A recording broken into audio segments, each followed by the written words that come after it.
Olá, seja bem-vindo ao canal. Criamos esse canal para passar informações sobre cultivo de plantas em vaso, de forma técnica, mas numa linguagem simples para que todo mundo compreenda. E criamos também esse canal para ajudar as entidades filantrópicas que muito precisam da nossa ajuda. Hoje eu estou dedicando esse vídeo para o Lar Amigo de Jesus. Ajude você também.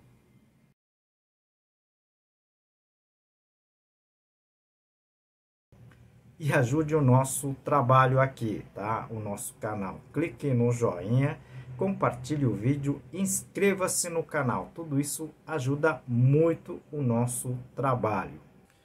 Hoje a gente vai responder as perguntas da semana, sessão de número 157.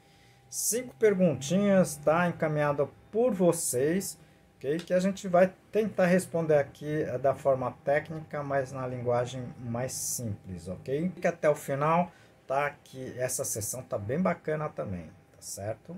A primeira pergunta encaminhada pela Arlete, tá? Ela me pergunta qual seria a melhor temperatura, tá, do refrigerador para armazenar sementes de plantas.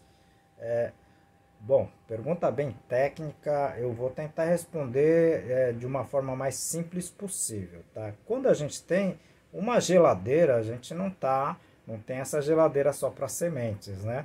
Tá? A gente, em laboratórios mais sofisticados, a gente tem geladeiras e compartimentos dentro das geladeiras que a gente consegue, tá, manter temperaturas diferenciadas, né? Não é o caso da geladeira da gente, ok? Normalmente a geladeira da gente fica entre 8 graus até 15 graus, né? Normalmente essa é a temperatura que a gente vê em termos de refrigerador, tá certo? Mas, tá, você pode manter, tá, uma temperatura, digamos assim, um pouquinho mais baixo, ok? Por quê? Porque isso vai fazer com que os embriões, né, a parte viva da semente, ela diminua, digamos assim, a respiração, digamos assim. Então, a manutenção em termos de tempo, né, ela armazena, tá? E isso pode favorecer, tá certo? Agora, o que eu estou dizendo aqui é de espécie para espécie, tá certo? Porque existem, por exemplo, sementes de palmeiras, tá? Que mal você consegue armazenar, ok? Então você coleta, você já tem que trabalhar principalmente com relação à parte de germinação, senão você acaba perdendo as sementes, tá certo? Então vai depender de semente para semente, espécie para espécie, tá certo? Obrigado pela pergunta, tá certo? Eu vou fazer outros vídeos, né? Para quem está assistindo, eu vou deixar aqui no izinho outros vídeos que eu falo sobre o armazenamento de sementes, tá certo? Obrigado pela pergunta. A segunda pergunta é encaminhado pelo Koji, tá? E ele me pergunta o seguinte, né? Não sementes, mas qual a melhor temperatura para armazenar as estacas? Olha, Koji, vai depender de espécie para espécie, tá certo? Mas normalmente o que a gente tem feito na prática é armazenar essas estacas, tá certo?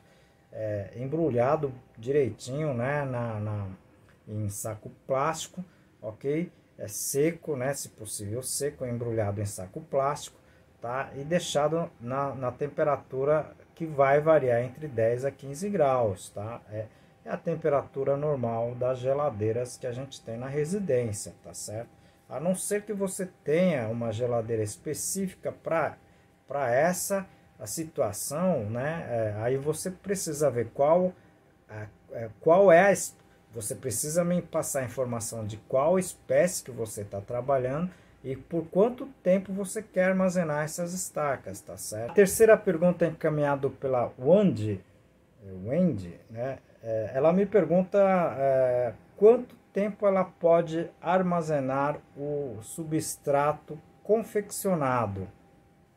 Pode ser o confeccionado ou não, vai depender de como esse material esteja, tá? E também vai depender principalmente de qual material que, na verdade, foi utilizado para a sua confecção. Excelente pergunta, né? Porque eu não saberia dizer sem esses dados, né? Eu não saberia responder sem esses dados, tá certo? Eu sei, por exemplo, que o substrato, a base, principalmente, tá, de materiais minerais, como é o caso da perlita, como é o caso da vermiculita, você pode armazenar e estocar por muito tempo mesmo, ok?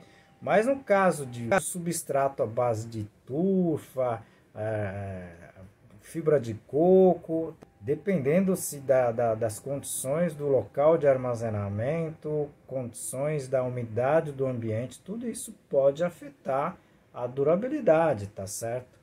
A gente sempre recomenda não manter esse substrato por um longo período. Por exemplo, quando a gente confecciona o substrato, né, aqui nas nossas pesquisas, tá, para fazer o uso, a gente utiliza num prazo, tá, de 3, 4 meses, 5 meses no máximo, ok? Então, boa pergunta essa, viu? A quarta pergunta, encaminhado pelo Silvio das Mudas, né? Ele assistiu o vídeo sobre a poda de limpeza, tá certo? Eu vou deixar aqui no izinho, para quem não assistiu, seria bem interessante vocês assistirem também, tá certo? Aliás, são dois vídeos que eu falo das podas, né? Se vocês puderem assistir, seria bem interessante. Ele me pergunta se ele pode fazer a poda de limpeza, tá? Ele é do Rio Grande do Sul, ele me pergunta se pode fazer durante o inverno também, porque ele está dentro de estufas, né? De ambiente protegido. Olha, no seu caso você poderia sem problema nenhum, tá certo? Desde que, né, o seu ambiente esteja climatizado, tá certo? No caso do sul do país, principalmente onde tem um inverno rigoroso, né? Inverno, digamos assim, de baixa temperatura, eu acredito que vocês devam deixar de fazer, inclusive a poda de limpeza, né? Porque você pode estar afetando negativamente as plantas, tá certo? Então, as próprias plantas, né? No caso de um inverno rigoroso, elas vão acabar derrubando as folhas, tá certo? Mas em caso de ambiente protegido, você pode fazer sim essas podas sem problema nenhuma, tá certo? A quinta pergunta é encaminhado pela Silvânia, tá? Ela me pergunta quando que eu vou oferecer vagas para alunos especiais aqui na Universidade Federal do Ceará, né? Bom, para quem não sabe, né, a gente sempre ofereceu algumas poucas vagas, tá? Para que as pessoas, principalmente quem tem nível superior, possa fazer as disciplinas que eu ofereço aqui, que é a floricultura e o cultivo protegido. Tá? Mas nos últimos anos, a Pró-Reitoria de Graduação, eles cortaram essa possibilidade, ok? Eu não sei porque não depende da gente, tá? Então eu vou conversar com a próxima pró-reitora de graduação se isso vai ser possível e aí eu menciono aqui, tá certo?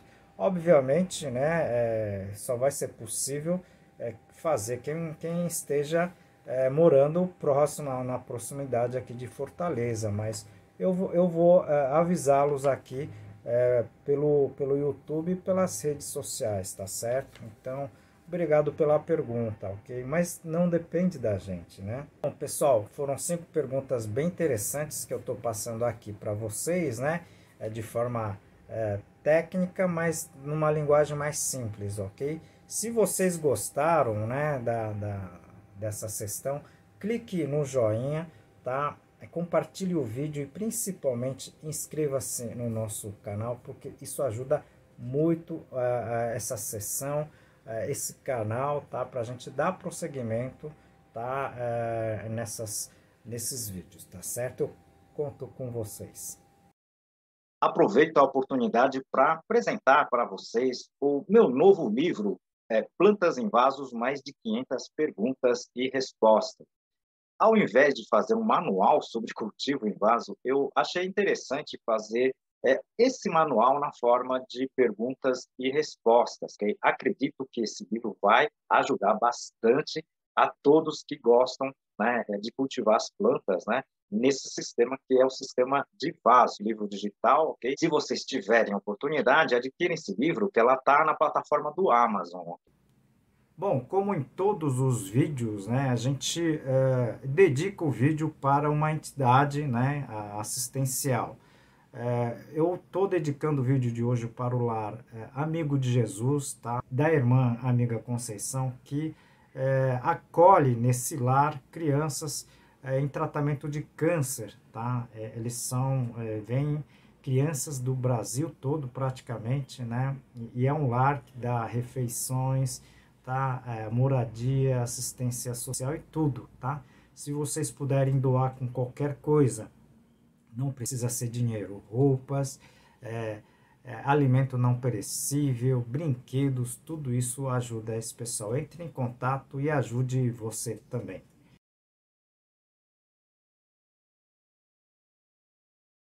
E ajude o nosso trabalho, ok? Não é fácil a gente ficar publicando conteúdos, né? Tá certo? Todas as semanas, ok? Então, se vocês puderem, clique no joinha, tá? Compartilhe o vídeo, tá? Clique no sininho, com isso você vai receber notificações de quando tiver novos vídeos aqui nesse canal, ok? Conto com vocês e aguardo vocês no próximo vídeo. Muito obrigado.